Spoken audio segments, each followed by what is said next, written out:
As dores são muito fortes. Eu cheguei a usar morfina o ano passado. Agora já não posso usar morfina mais por causa do meu estômago.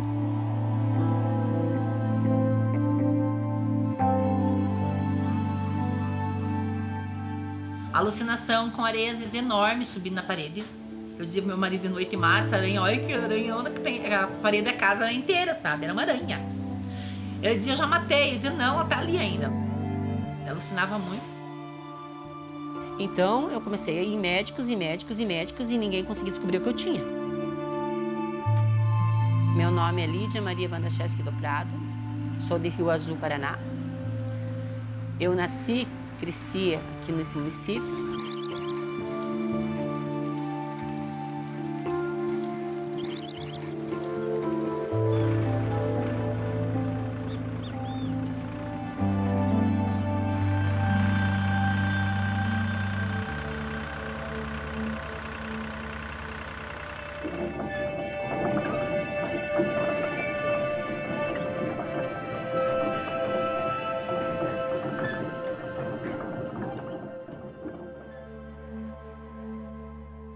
Essa foto aí é onde tudo começou. Aqui é minha filha Fátima, eu e meu irmão. E essa é uma foto minha maravilhosa, que é as lindas, sabe? Trabalhando. Ai, ai. Nessa época eu não tenho bem certeza se a Lidiane já tinha nascido ou não, mas eu acho que já. Não sei. Deve ser depois já que ela nasceu. Acho que faz uns. Essa foto deve ter uns 18 anos por aí. E essas são as fotos do casamento. Nós nos conhecemos num jogo de futebol. Ele foi jogar. Daí passou um bom tempo, ele foi embora e eu via na cidade de vez em quando e nada. De repente, um dia, eu gostava muito de vir no jogo, assim, esse jogo de futebol, assistir. E viemos pra eu, minha irmã e minha prima. Daí, naquele dia, ele vinha vindo. Daí eu tinha um compadre meu, eu falei pra ele, você tá vendo aquele cara que vem lá? Eu vou casar com ele. E ele começou a rir de mim e falou assim, da onde? Você tá louca, comadre? Você vai casar? Eu, não, eu vou casar. Eu vou assar esse cara, você vai ver, eu vou casar com ele. Eu respeitava muito ele, mas eu gostava dele, assim, era uma companhia boa, mas eu não o amava. Aí, com o tempo, apareceu o Taramor. Aí eu conheci de forma totalmente diferente o que é um amor. Eu amo ele, assim, muito. E tem que ser grande amor, né? Porque tem tanta tragédia. E a gente tá junto. São 22 anos de casado. É bastante tempo.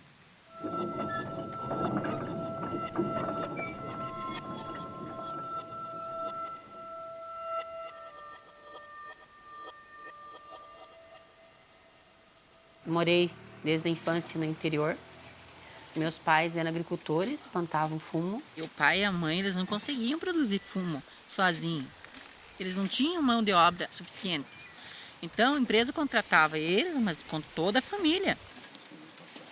A gente ia muito pequenininho. Às vezes a gente brincava que saía do berço e já estava trabalhando. O fumo roubou a minha infância.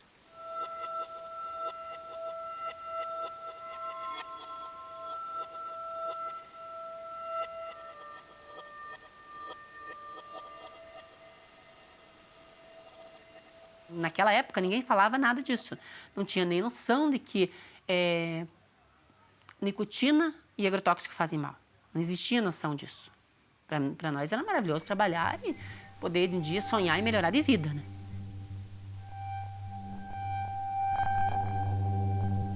Mas o melhor não estava nada melhor, porque daí eu comecei a apresentar muito problema.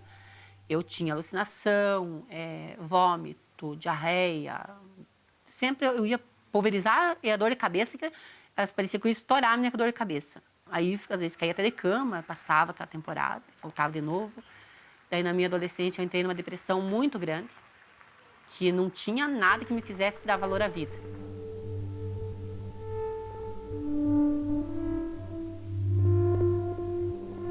Pior de tudo, que eu ainda sonho toda noite que eu tô trabalhando no fumo. São tantos anos saído desse troço e que eu sonho que eu tô numa vida real lá. Eu tenho toda noite sonho que eu tô lá trabalhando na vida real. E eu já tentei de todas as formas esquecer isso, tentar, sei lá, dar um jeito de apagar isso da minha memória, porque não dá para ficar aí. Mas toda noite eu tenho vida real. Você sonha que tem vida lá. Um dia está semeando, outro dia está trabalhando lá, outro dia está vendendo fumo. Você tem essa vida ainda. É uma coisa bem complicada.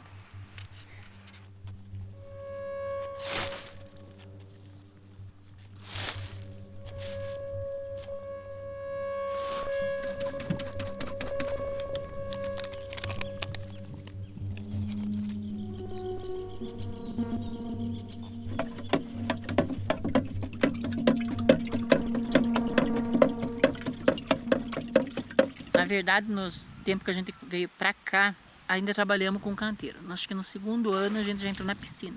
Daí coloca a lona, coloca o plástico, água, adubo e já começa usando o cobre sandox. Conforme for, eles usavam outro agrotóxico com tarde certeiro, que era a única vez que a gente usava na piscina aquilo. Aí o confidor já foi na primeira etapa, vai na etapa uma semana antes de levar para a lavoura. Ele faz o confidor de novo, que é um agrotóxico, é uma dose bem grande, que é um pacote inteiro por piscina. Você pulveriza com o regador para ela ficar bem encharcada. Colocava no regador, mexia aquele agrotóxico e lavava aquelas mudas. As mudas já estão podadas, cuidadas, vão ser transplantadas.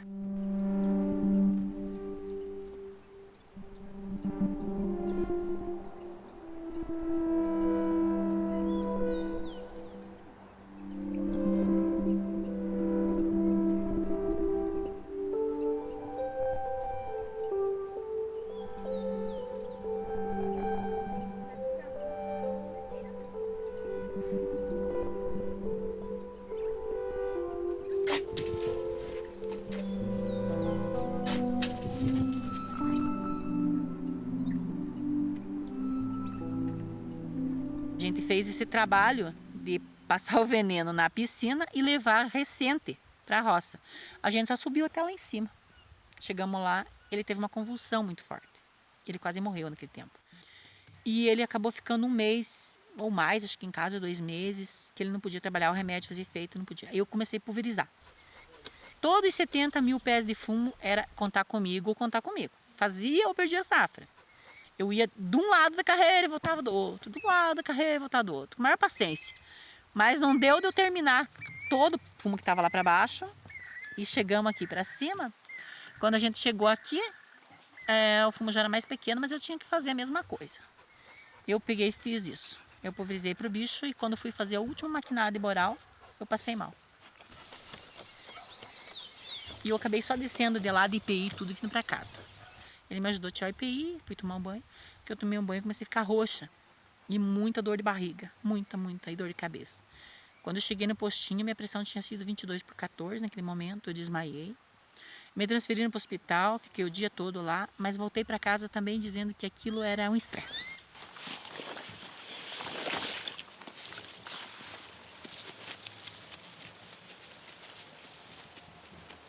A região sul, que é onde tem a maior concentração de produção de tabaco, também é onde tem a maior concentração de pequenos produtores de agricultura familiar, que é o que interessa para a indústria.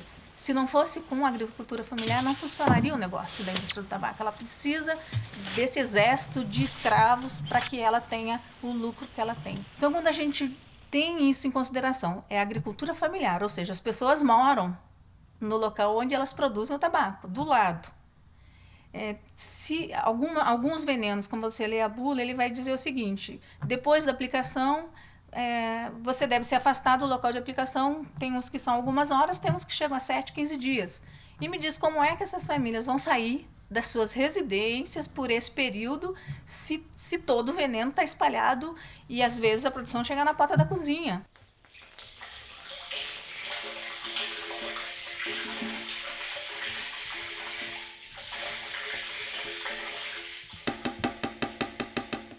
Os produtores do tabaco já estão com seus organismos comprometidos, acumulados de agrotóxicos. Eles não conseguem mais sobreviver naquelas condições.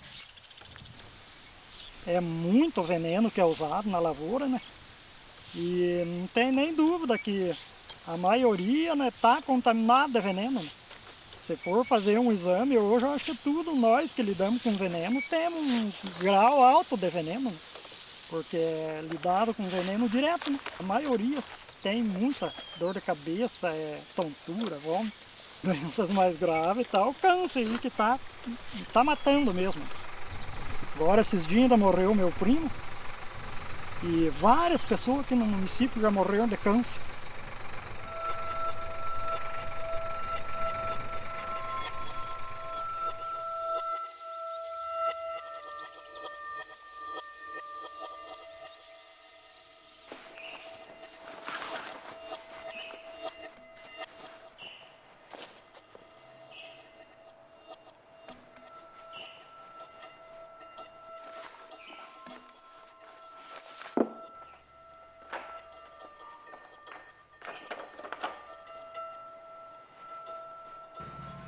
Para o equipamento de produção individual ser eficiente, eficaz, ele precisaria ser absolutamente impermeável. Um equipamento absolutamente impermeável impede a troca de calor. Essa pessoa morreria, então, de calor. É impossível utilizar adequadamente. Mesmo que fosse possível, a proteção não é absoluta na hora que tira, na hora que lava, na hora que descarta. Então, claro, as empresas, o empregador, o produtor do veneno coloca isto como sendo a solução, porque não tem, na verdade, uma solução, né? Então apresenta isso e aí é mais fácil culpabilizar quem não usa adequadamente. Dizer, não protegeu porque não usou adequadamente, né? Então, a colocação da solução, como sendo a solução o uso do equipamento de produção individual, é de uma infantilidade primária, assim, né? Não tem sustentação científica nenhuma. Então, claro, melhor do que não usar nada, mas é uma coisa paliativa, temporária, provisória e que não garante a proteção de ninguém, né? Ninguém nunca me apresentou que dissesse assim, ó, teve pessoas que tiveram intoxicação, existem pessoas que se intoxicaram, isso. Eu sabia que as pessoas que tomavam veneno podiam morrer, mas não quem estava pulverizando ter problemas. E aí a calça por cima da bota. Mesmo assim, cruzava o veneno. E a gente falava isso para os orientadores. Ah, mas isso aí tá passando. Não, isso não é passar, isso é suor. Mas gozado, como é que tinha suor e tinha o mau cheiro do veneno no pé? Não tinha explicação aquilo.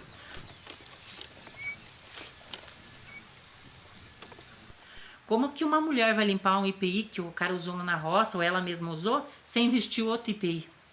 Porque aquilo tá contaminado. Como que ela vai lavar aquele treco lá, sendo que ela não tem um EPI, ela vai colocar... Tem que colocar máscara, tem que colocar outro EPI para ela lavar aquele. Mas isso aqui eles não fazem. Então cadê a proteção? Onde é que existe proteção daquilo? Tá tudo vale aquilo ainda.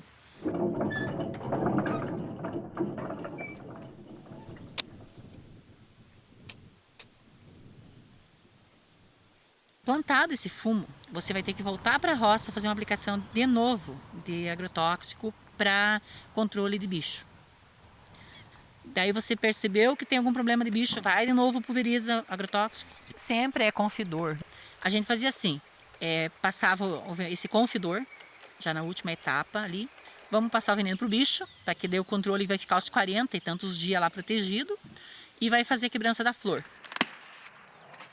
Quebra a flor, passa o outro veneno, que é o agrotóxico lá, o Prime Plus, Prime, que eles diziam, que eu acho que é o mais eficaz dos desbrotantes, que ele não deixa brotar. Teve uma época assim que o Prime Plus era coisa que eu até gostava do cheiro dele. Mas chegou uma hora que não deu mais. Parecia um perfume pra gente. Aquilo até uma altura tava bom. Você achava que mais uma etapa, uma coisa natural que tá acontecendo na lavoura e a gente fazendo. Daí chegou uns anos, mais no final do tempo, eu não podia cheirar aquilo, que eu já tava desmaiando. Quando começa a colheita do fumo, se o senhor ir lá no posto, fumicultor que venham, porque eu tô com vômito, tô vomitando, eu não como, eu não durmo. E vamos contar quantas vezes os médicos aqui no posto contaram, mas nós não falamos para vocês parem de plantar essa praga, esse fumo, parem de plantar isso. Já pedimos para vocês estão de volta aqui, estão assistindo lá no fumo, e estão de volta aqui, vendo quem morrendo. Nós já estamos acostumados com isso de falar para vocês, pedir para vocês parar com essa praga. Mas o produtor está endividado com a firma quase está brigando, quase se obriga para plantar, morrendo e plantando.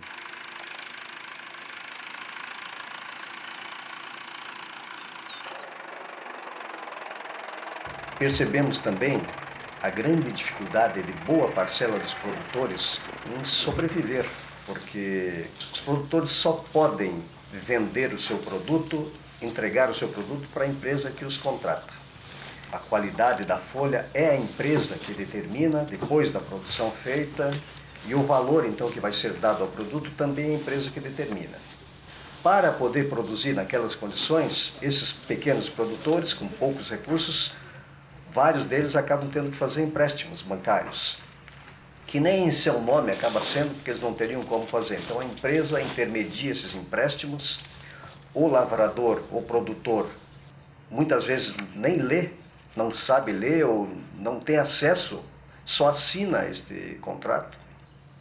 E ao final, quando ele não consegue cumprir aquilo que ele se propôs junto à empresa, ele às vezes tem grandes perdas, inclusive do seu próprio patrimônio. Nós soubemos de casos lá de agricultores que se suicidaram diante da iminência de perder a moradia, de perder o pouco que tinha.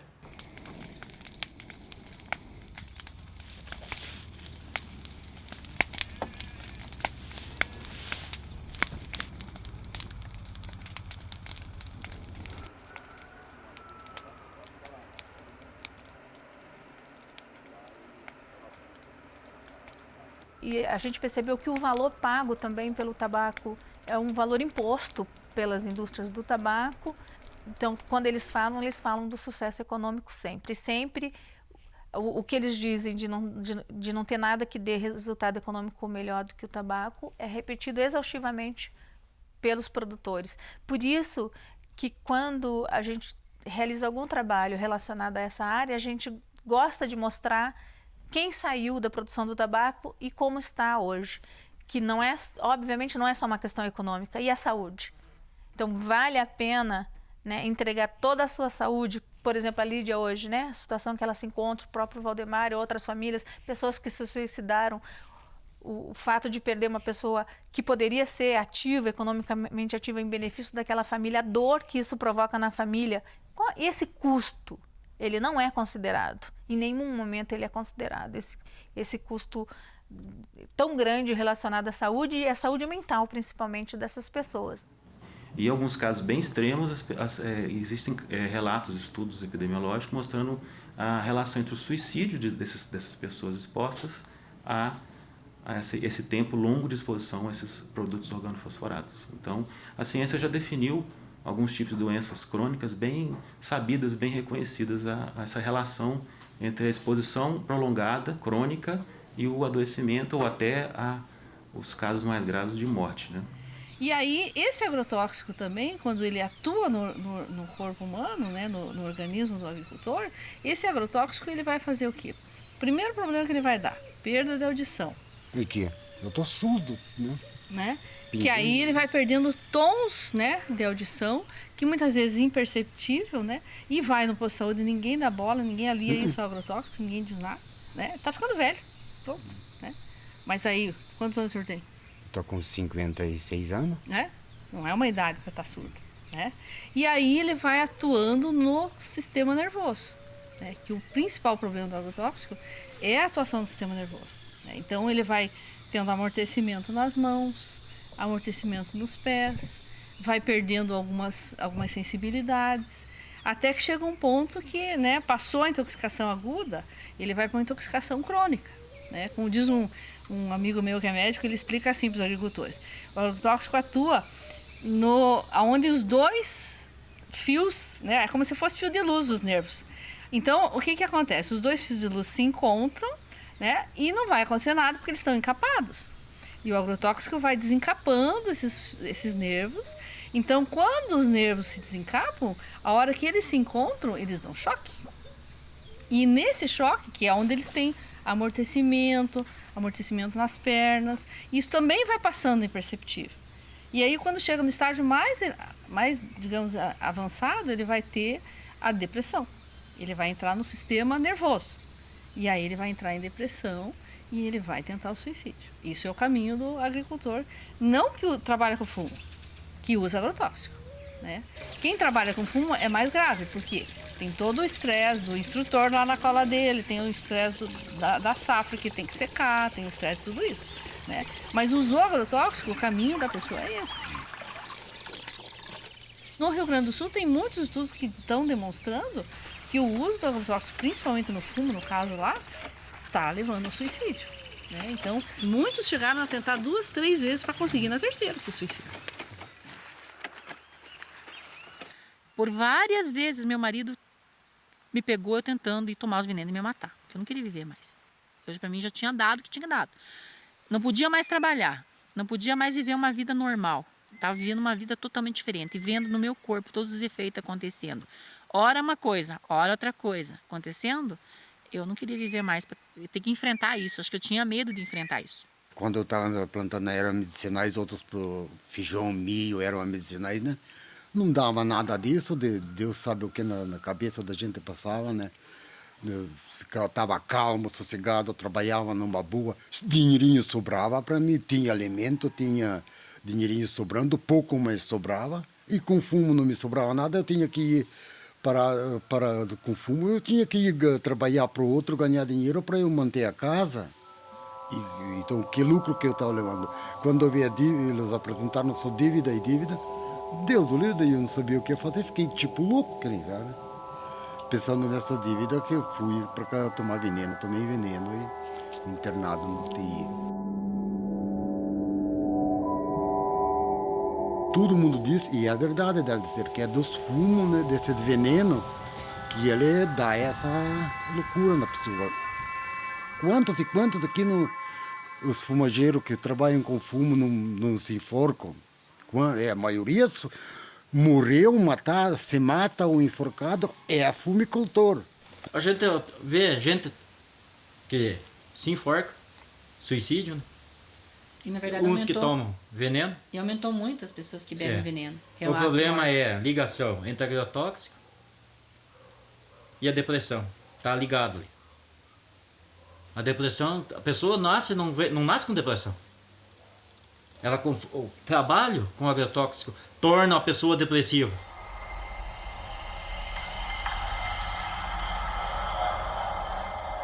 Outra coisa que a indústria tenta negar, que a produção de tabaco não está associada a um número elevado de suicídios, mas os dados epidemiológicos apresentados inclusive na revista Galileu, médicos do Rio Grande do Sul, de Santa Catarina, em eventos, eles têm alertado para essa epidemia, não só de suicídios, como também de câncer, um índice muito alto de câncer, né, nessas famílias, e nós sabemos da gravidade que é a exposição a agrotóxicos. Só que no caso da produção de tabaco, essa situação ela se agrava porque a quantidade de agrotóxicos, o número de aplicações, a falta de treinamento para aplicação, a falta de informações, a vulnerabilidade dessas famílias torna isso uma bomba relógio que já explodiu. A gente só não está tornando isso visível, mas isso já está acontecendo no campo. E o fato de estar respingando aqui nas cidades já mostra isso.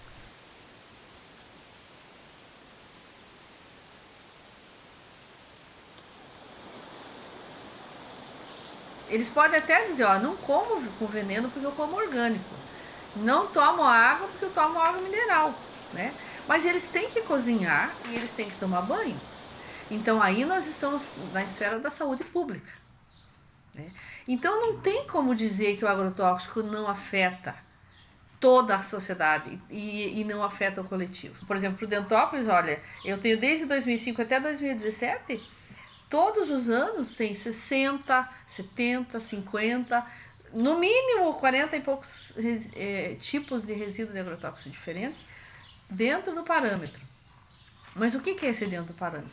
Quando o parâmetro está muito baixo e tem a mais, vamos mudar o parâmetro para dizer que está certo, né? Então aí o que acontece? Misture tudo isso num copo d'água e tome uma vez. É uma coisa. Agora, tome banho, cozinhe, né? Beba essa água durante anos a fio. O que vai acontecer? Um índice alto de câncer, que é o que nós temos aqui. Nosso índice de câncer praticamente é maior do que o do Paraná, né? Vai ter um índice alto de suicídios, vai ser um índice alto de tarja preta, né? Um monte de gente tomando remédio para depressão. E essa visibilidade que hoje tem, que hoje as pessoas estão de fato até um pouco assustadas com essa realidade, se deve ao trabalho que foi feito pelas ONGs, pela promotoria, pelas promotorias de meio ambiente, pela promotoria do trabalho, que juntos estão vendo a gravidade desse problema e estão dando visibilidade a ele. Então, no Paraná, várias amostras de água superficial e profunda têm a presença de agrotóxicos. Então, todos nós estamos expostos, mas o trabalhador agrícola está mais agudamente, mais intensamente exposto, não há dúvida.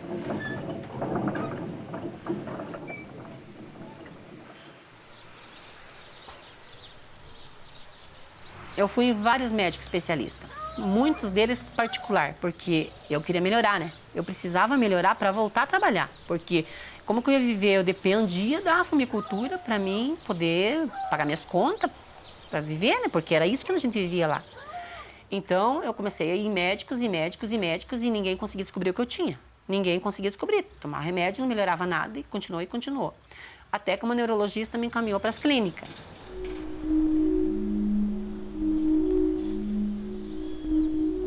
O que me levou para Curitiba foi uns 2 caroços que tinham aparecido na região cervical e a fraqueza muscular.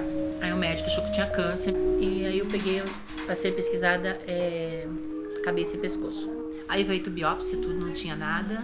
Aí eles começaram a passar para o infectologista e ele fez toda a investigação, mas também me deu alta, dizendo para mim num dia assim, ele chamou para conversa e falou, olha, você não tem nada dessas doenças infecto-contagiosa, mas você tem que investigar relacionado ao trabalho. Daí ele perguntou naquele dia no que eu trabalhava.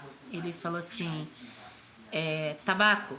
Eu falei, não, fumo. A gente tinha uma coisa assim, meio que eu não entendia a palavra dele, tabaco, porque a gente morava no interior e entendia fumo.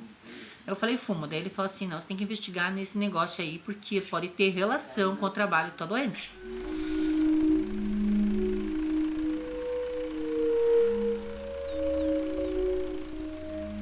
Nisso, né, em 2007, eu comecei, acho que foi o último ano que eu pulverizei, eu comecei a pulverizar a lavoura. Primeiro foi o boral, que era para terra. Não, primeiro o confidor para o bicho, que era o organofosforado lá que a gente passa para o bicho.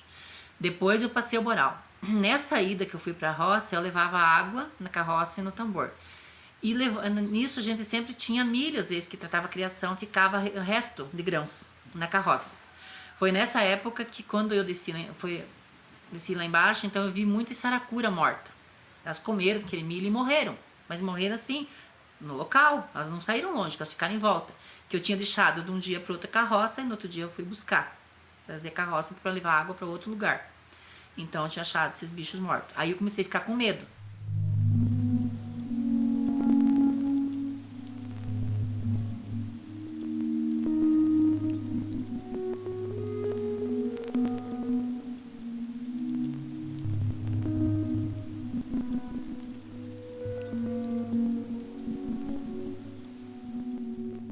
Eu pensando assim, já tinha um médico de Erasto dizendo que era para mim procurar investigar um negócio em relação ao trabalho, que eu estava doente, poderia ser alguma coisa, mas ele não sabia. E aí todos esses bichos mortos lá, se o bicho morre, então nós, como é que seria? Aí eu procurei uma neurologista em Curitiba. Nessa neurologista eu fiquei por muito tempo, ela investigou todas as doenças, eu não tinha nada compatível com o que estava acontecendo. E ela me mandou uma carta, onde eu levei essa carta para o Hospital de Clínicas. E numa consulta endócrina, eles me mandaram para o setor de envenenamento. Chegando no setor de envenenamento, eu encontrei a doutora Marlene, que me atendeu, mas que também me passou para mim numa outra consulta, aonde foi que eu encontrei o Marlon e a Yumi. Ela veio atrás de um diagnóstico. Ela já tinha passado por vários serviços de saúde e queria muito saber o que ela tinha. Então ela estava muito aflita com essa situação. E aí a gente conversou, ela me relatou da exposição aos agrotóxicos que ela teve desde criança, né? Das intoxicações agudas que ela teve, contou essa história, tanto pelos agrotóxicos quanto pela folha do tabaco, e também trouxe várias notas fiscais de compra de agrotóxicos de diversos ingredientes ativos, né? Quer dizer, a exposição dela era de muito tempo e a muitos produtos. Fiz um relatório de exposição, né? No relatório de exposição, a gente fez um estudo sobre a toxicidade desses produtos que estavam nas notas fiscais e aí ela foi atendida pelo Centro Estadual de Saúde do Trabalhador. Fez-se uma junta médica, então participou a doutora Heloísa, uma referência nacional da Universidade Federal do Rio de Janeiro, do ambulatório lá de toxicologia. A doutora Antonieta, e também nós convidamos a médica do município, porque na intenção também de fazer um processo de formação também, haja visto que da dificuldade dos médicos aqui no Paraná de fazerem essa avaliação. A dificuldade, inclusive, por parte do médico em afirmar o diagnóstico, o nexo com o trabalho, por medo, às vezes, de ser processado, uma vez que sua hipótese diagnóstica não se confirme. O que não tem sustentação também, na verdade, porque o médico pode estabelecer hipóteses diagnósticas, depois serão confirmadas ou não. Mas como mexe no centro do conflito capital-trabalho, sempre que envolve saúde do trabalhador, há por parte de vários médicos, da maioria dos médicos, até eu arriscaria dizer, um certo receio. Então acabam procurando não estabelecer o nexo, não estabelecer sequer a hipótese do nexo do adoecimento com o trabalho. E eu fui para essa junta médica, onde participou uns médicos que me atendiam, e a doutora Heloísa, a doutora Antonieta. Mas naquele dia eles não me falaram nada. Demorou um tempinho ainda. Eu voltei para Curitiba de novo, eu já estava mais mal, porque eu já não podia mais andar, estava numa cadeira. Daí a médica chegou, abraçou, ainda riu, falou assim, que bom que você está aqui. Nesse momento eu reclamei que para mim não era bom, porque eu estava numa cadeira, já não podia mais andar sozinho. Então essa médica pegou e me atendeu novamente, e daí ela explicou sobre o laudo. A senhora Lídia Maria Bandacheski do Prado, 33 anos, residente em Rio Azul, Paraná, com história de exposição ocupacional e ambiental aos agrotóxicos, organofosforados, herbicidas e outros, nas plantações de fumo há mais de 20 anos, foi atendida em 14 de setembro de 2010. A mesma vem sendo acompanhada pela equipe médica do Centro Estadual de Saúde do Trabalhador, SEST Paraná, a qual solicitou esta reavaliação. Destaca-se, entre suas atividades laborais realizadas no cultivo de fumo, o uso de pulverizador costal e manual e bomba de dispersão, o que ocasiona uma exposição direta e intensa aos agrotóxicos, tendo já apresentado sintomas e sinais de síndrome colinérgica aguda quando foi atendida de emergência, evoluindo com tonteira e dificuldades para andar e fraqueza nos membros inferiores, apresenta perda da força muscular em membro inferior, impossibilitando-a de deambular, estando restrita à cadeira de rodas. Apresenta ainda tremores e fasciculações em membros superiores e membros inferiores. A evolução clínica e neurológica da paciente, afastada a outras hipóteses diagnósticas, evidencia uma intoxicação crônica decorrente de exposição ambiental e ocupacional aos agrotóxicos de reconhecido potencial neurotóxico. Quadro este que a impossibilita de realizar suas atividades laborais e do cotidiano. Portanto, recomenda-se o afastamento das atividades laborais por auxílio acidentário. Recomenda-se também que a paciente continue em acompanhamento periódico das suas condições de saúde, com fins terapêuticos e preventivos, objetivando a melhoria da sua qualidade de vida. Curitiba, 14 de setembro de 2010, doutora Heloísa Pacheco Ferreira.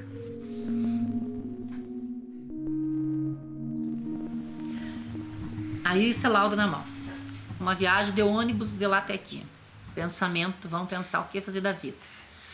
Aí eu já tinha um diagnóstico que foi tão difícil encontrar. Ter alguém que conseguisse achar o problema que eu tinha. Mas o problema era tão sério que aí lidar com esse problema. Primeiramente eu olhei para os lados e pensei assim, e agora? Lá em casa quem vai ficar por pena, piedade ou por dó. Ao meu lado. Aí o maior desespero. Umas horas chorei, umas horas calei. Daí eu cheguei em casa e falei pro meu marido assim, agora precisamos conversar. Nós temos 2 filhas. Tem pai, tem mãe, se você quiser ir embora, o momento é agora. Você já sabe, o laudo não tem cura. E eu não quero que você fique comigo por piedade. Se você ficar, vai ter que ficar pra valer e vai ser por amor, porque diferente ninguém vai ficar do meu lado. Que eu já vi quão grande era o impacto daquele laudo que eu estava pegando, porque eu entendi que aquelas palavras crônico e não tem cura seria uma vida miserável, como eu chamo até hoje, viver assim, uma vida miserável. Porque não basta você ter o que comer, o que vestir, mas você tem uma vida miserável por tudo que você perde. Perde muita coisa. Então ele chegou, olhou pra mim assim e falou: a gente casou na igreja, não foi pros convidados, foi entre eu e Deus, e a gente vai ficar junto nessa. E como estamos juntos até hoje na batalha.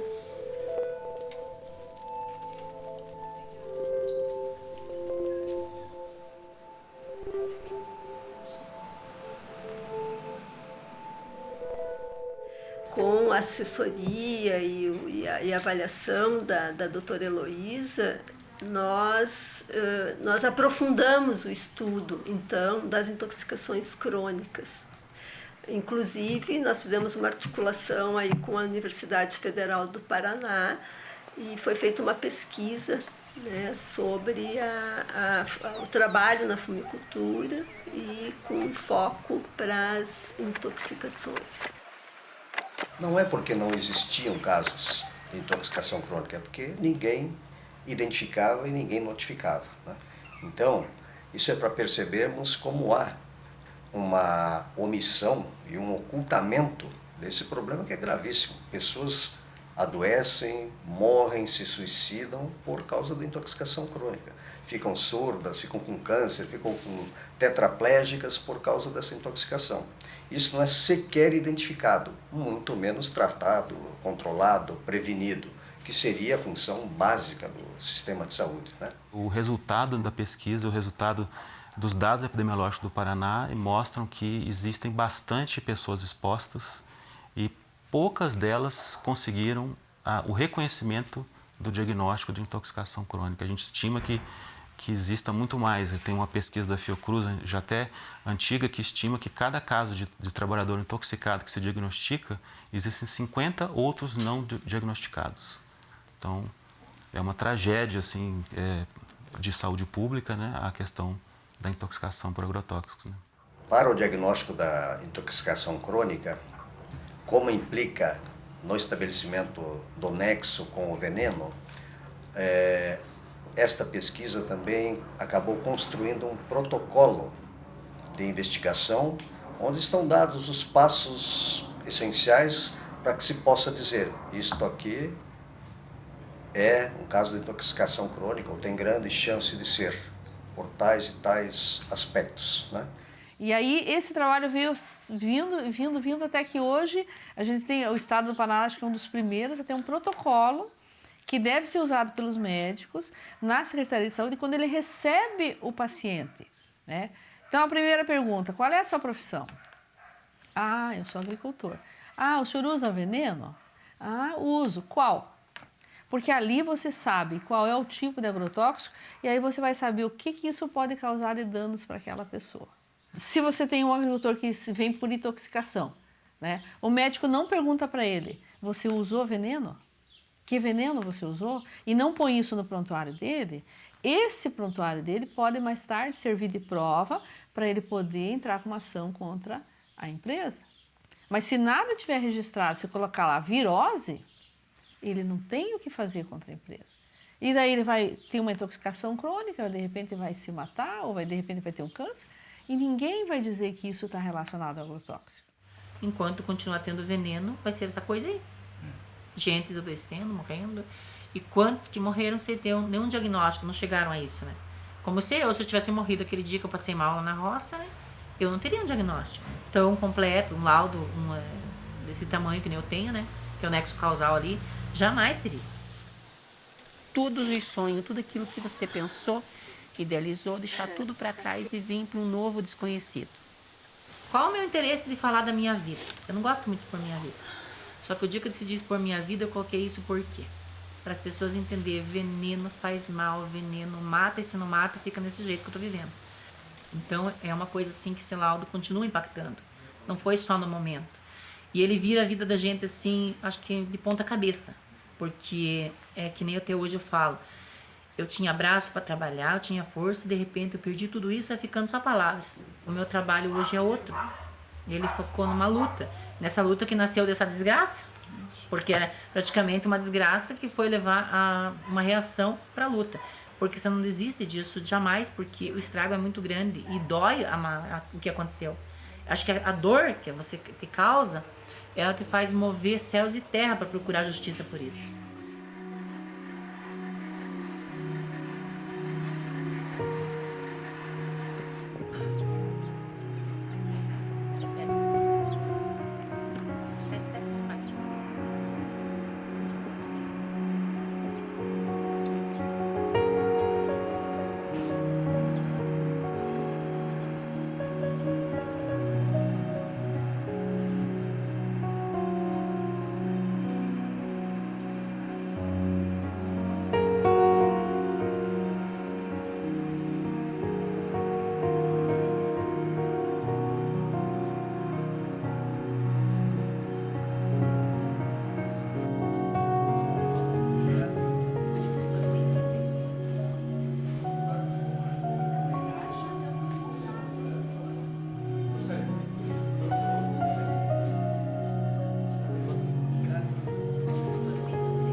tarde a todos e a todas aqui presentes. Hoje estou aqui, porque aquilo que não me falaram, eu quero passar para vocês hoje. Perdi tudo o que eu tinha, mas ficaram as palavras para mim estar dizendo hoje, pessoal, olha com cuidado, porque esse negócio é perigoso. Porque eu pulverizei a terra, mandado lá pelas empresas para dar de produção, eu pulverizava. Mas ninguém falou que eu ia matar aqueles passarinhos, ninguém falou que o meu rio lá ia ficar comido, ninguém disse que nós contávamos na janela da nossa casa e que a minha família estaria sendo envenenada lá dentro. E cada vez querem mais jogar sobre a terra, sobre a água.